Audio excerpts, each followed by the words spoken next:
Hello everyone, welcome to OP ordinary पढ़ाई। आज हम लोग डिस्कस करने वाले हैं class 9 chapter 1 economics the story of village Palampur का थर्ड पार्ट। इसके पहले हम लोगों ने फर्स्ट पार्ट और सेकंड पार्ट पढ़ लिया है। अगर आप लोगों ने नहीं देखा है तो डिस्क्रिप्शन में लिंक दिया हुआ है, just go and watch. Okay, now start the chapter. हम लोग पढ़ रहे थे फार्मिंग इन पालमपुर। पालमपुर में फार्मिंग कैसे होता है ये हम लोग पढ़ रहे थे। इसके आज तो थर्ड पॉइंट है। इसके पहले ना हम लोगों ने फर्स्ट पॉइंट और सेकंड पॉइंट पढ़ लिया था। फर्स्ट पॉइंट में क्या था कि लैंड फिक्स था, और सेकंड पॉइंट में क्या था कि कैसे वहाँ के फार्मर्स ज़्यादा क्रॉप्स ग्रो कर रहे थे सेम पीस ऑफ लैंड से। आज हम डिस्कस करने वाले हैं third point, will the land sustain. देखो, as we all know that land is our natural resource. तो ये ज़रूरी है यार, ये नेसेसरी है क्या कि लैंड का हम प्रॉपर तरीके से यूज़ कर पाएँ। और साइंटिफिक रिपोर्ट ये कहती है ना कि मॉडर्न फार्मिंग मेथड ज़्यादा यूज़ करने से हमारे लैंड को नुकसान पहुंच रहा है। क्योंकि कुछ टाइम पहले इंडिया में जब ग्रीन रेवोल्यूशन नहीं था ना, तो उसके पहले फार्मर्स खेती करते थे ना, वो था ट्रेडिशनल मेथड। उसमें ज़मीन को नुकसान नहीं पहुंचता था, मतलब ना के बराबर, बहुत ही कम लैंड को नुकसान पहुंचता था। बट जैसे इंडिया में ग्रीन रेवोल्यूशन आया तो मॉडर्न फार्मिंग मेथड आया, तो लोग इसको इस्तेमाल करने लगे। अच्छा, मॉडर्न फार्मिंग मेथड इस्तेमाल क्यों करते थे? क्योंकि इसमें HYV सीड के हेल्प से सिंगल प्लांट से ना ज़्यादा अमाउंट ऑफ ग्रेन्स ग्रो होता था। दैट्स वाई हम लोग यूज़ करते थे मॉडर्न फार्मिंग मेथड। बट इसका नेगेटिव इम्पैक्ट भी था। नेगेटिव इम्पैक्ट क्या था? दो ही नेगेटिव इम्पैक्ट था। एक तो सॉइल अपना फर्टिलिटी लूज कर रहा था, और दूसरा ग्राउंड वाटर धीरे धीरे कम हो रहा था लेवल। पहले लिखा हुआ है loss of soil fertility due to increased use of chemical fertilisers. हम लोगों ने पढ़ा था कि अगर आप खेती कर रहे हो ना HYV सीड से, तो उसको चाहिए एक्सेस अमाउंट ऑफ फर्टिलाइजर्स। अगर हम लोग एक्सेस अमाउंट ऑफ फर्टिलाइजर्स देते हैं ना लैंड को, तो क्या होगा? इससे सॉइल अपना फर्टिलिटी धीरे धीरे लूज कर देगा। दूसरा, HYV सीड्स को चाहिए एक्सेस अमाउंट ऑफ वाटर, कुछ ज़्यादा ही पानी चाहिए उसको, तो हम लोग दे रहे थे, कंटिन्यूस पानी दे रहे हैं। उससे क्या होता है, मेरा ग्राउंड वाटर का जो वाटर लेवल है वो धीरे धीरे नीचे जा रहा था। हाँ, उस टाइम फार्मर्स को नहीं समझ में आया, क्योंकि पानी नीचे ही तो गया था ना, बट आ तो था ना पानी, तो वो लोग पानी कंटिन्यूसली दे ही रहे थे। तो ये दोनों कारण था, निगेटिव इम्पैक्ट था मॉडर्न फार्मिंग मेथड का। अच्छा, अगर हम लोग मॉडर्न फार्मिंग मेथड कंटिन्यू करते रहेंगे ना, तो क्या होगा?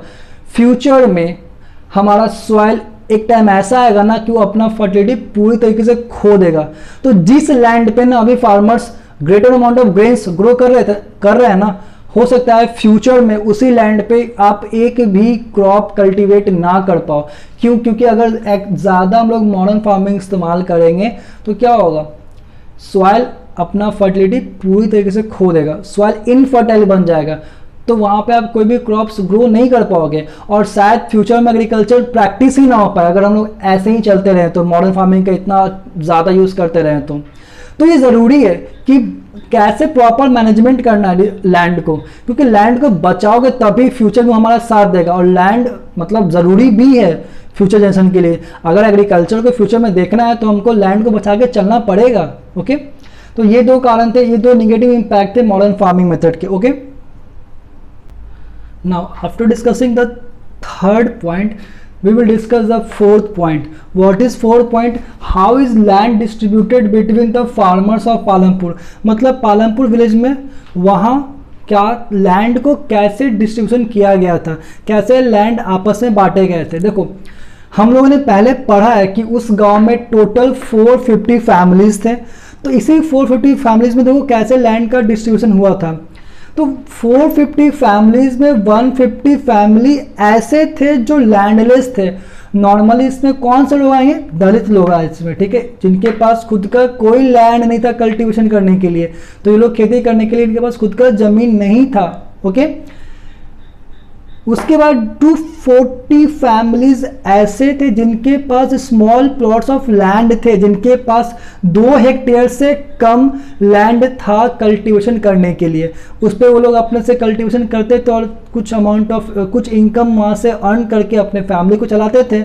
इसमें कौन कौन से थे? तो इसमें स्मॉल फार्मर आएंगे। ओके, उसके बाद जो 60 फैमिली है ना, इस 60 फैमिली के पास काफ़ी लैंड था। इस 60 फैमिली में इनके पास जो लैंड था 2 हेक्टेयर से ज़्यादा लैंड था इनके पास। ओके। इसमें कौन कौन से आएंगे, तो इसमें आएंगे तुम्हारे मीडियम और लार्ज फार्मर। तो कुछ इस तरीके से लैंड डिस्ट्रीब्यूटेड था उस पालमपुर विलेज में। 450 फैमिलीज में 150 फैमिली ऐसी थी जिनके पास खुद का लैंड नहीं था, जो कि मोस्टली दलित थे। 240 ऐसे लोग थे जिनके पास 2 हेक्टेयर से कम लैंड था, और 60 फैमिली ऐसे थे जिनके पास ज़्यादा लैंड था, मतलब 2 हेक्टेयर से ज़्यादा लैंड था। ओके। अच्छा, मान लो कि एक फार्मर है, उसके पास 6 हेक्टेयर लैंड है, ठीक है, उसके पास 3 बेटे हैं।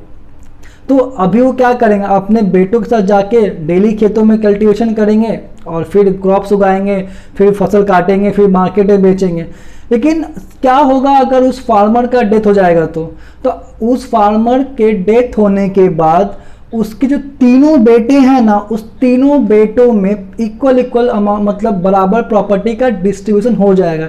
जैसे कि उस फार्मर के पास 6 हेक्टेयर का लैंड था ना, तो तीनों बेटों में 2-2 हेक्टेयर का लैंड डिस्ट्रीब्यूट कर दिया जाएगा। उसके बाद अपने अपने हिस्से में वो कल्टीवेट करेंगे, जैसे उनको कल्टीवेट करना वैसे वो कल्टीवेट करेंगे। तो अगर हम विलेज पालमपुर की बात करते तो कुछ इस तरीके से लैंड का डिस्ट्रीब्यूशन था उस गाँव में। Okay. After discussing the land distribution, the next point is who will provide the labor. Labour कहाँ से आएगा? देखो, लैंड का बंटवारा तो हो गया, तो हम लोगों ने पढ़ा था फैक्टर्स ऑफ प्रोडक्शन में कि लैंड के बाद जो दूसरा बेसिक और नेसेसरी चाहिए चीज़ वो क्या? लेबर।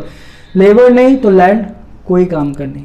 तो लैंड, उस लैंड पे लेबर कहाँ से आएंगे?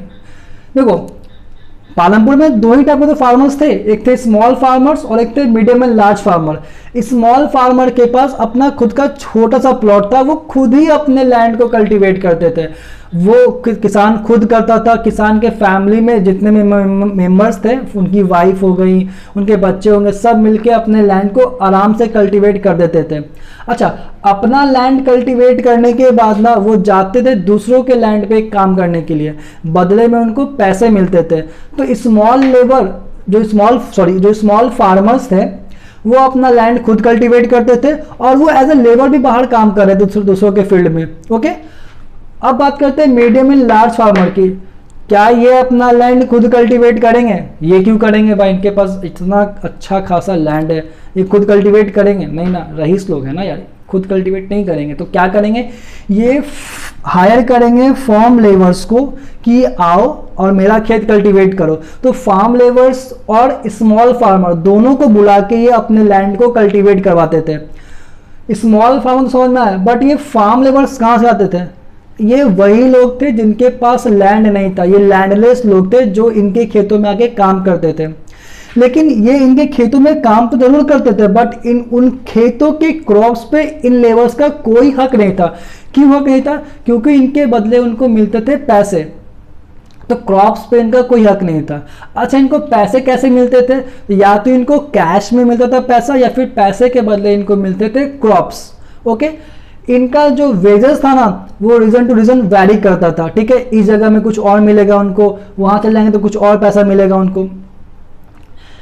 ये जो फार्म लेबर्स थे ना, इनको या तो डेली बेसिस पे रखते थे कि डेली आओ काम करो और सामने पैसा लेके जाओ, या तो इसको टास्क दे देते कि जाओ ये वाला फील्ड पूरा कल्टीवेट करके आओ तो पैसे लेके जाना, ये वाला प्लॉट से पूरा हार्वेस्टिंग करके आओ तो लेके जाना पैसे।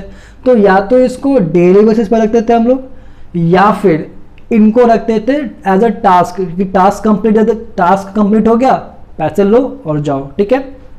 अच्छा, उस समय पालमपुर की बात करते तो गवर्नमेंट के अकॉर्डिंग मिनिमम वेजेस लेबर का फिक्स था 60 रुपीज, मतलब किसी भी लेबर को 60 रुपीज तो दिन का, एक दिन का तो कम से कम मिलना ही चाहिए। बट पालमपुर विलेज में ऐसा नहीं था। वहां के जो लेबर्स थे ना, 30 से 40 रुपए में काम करने पे मजबूर थे। वहां के लेबर्स 30 से 40 रुपए के दिन के हिसाब से ही काम करते थे।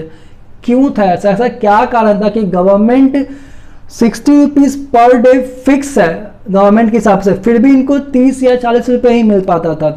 तो ऐसा इसलिए था ना कि पालमपुर विलेज में क्या था, बहुत ही ज्यादा कंपटीशन था काम करने को लेकर। देखो, उसमें क्या था ना कि लोग थे बहुत ज्यादा और काम था बहुत कम, तो जाहिर सी बात है कंपटीशन तो तगड़ा होगा ही। और जहां कंपटीशन होता है वहां पे लेबर्स का तो जो पैसा है वो घटता ही घटता है। सपोज दैट अगर सारे लेबर कहीं ना कहीं काम कर रहे हैं ना, तो वो कम पैसे में काम करने में नहीं आएंगे। क्यों नहीं आएंगे? उनको लगेगा कि यार इतना कम दे रहा है पैसा, उससे ज़्यादा पैसे में तो हम यहीं पे काम कर रहे हैं।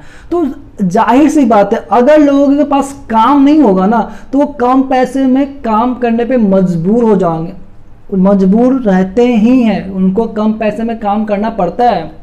अभी कुछ टाइम पहले के देख लो, लॉकडाउन जब इंडिया में लगा था तो क्या हुआ था, लेबर्स के पास काम ही नहीं था काम करने को, उनके पास कुछ नहीं था, सब कुछ तो बंद हो गया था, तो काम कहाँ से मिलता हो? तो अगर उसी बीच में उनको इक्का दुक्का काम मिल भी रहा था ना, तो उनको बहुत कम पैसे मिल रहे थे और बेचारे मजबूर थे काम करने के लिए, क्योंकि उनको लगता था कि कुछ नहीं आने से अच्छा है ना कुछ तो आए पैसा। तो वो लोग, क्योंकि उस समय क्या था, सारे वर्कर्स खाली पड़े थे, कहीं पे काम नहीं था, तो वो लोग कम पैसे में काम करने पे मजबूर थे। तो पालनपुर विलेज में भी यही था, काम था थोड़ा सा और लेबर्स थे काफ़ी ज़्यादा, तो कंपटीशन काफ़ी तगड़ा था, तो वो लोग कम पैसे में, मजबूरी में काम करने पे मजबूर थे कम पैसे में। ओके, तो समझ में आया कि लेबर कहाँ से मिला पालनपुर विलेज में। ओके।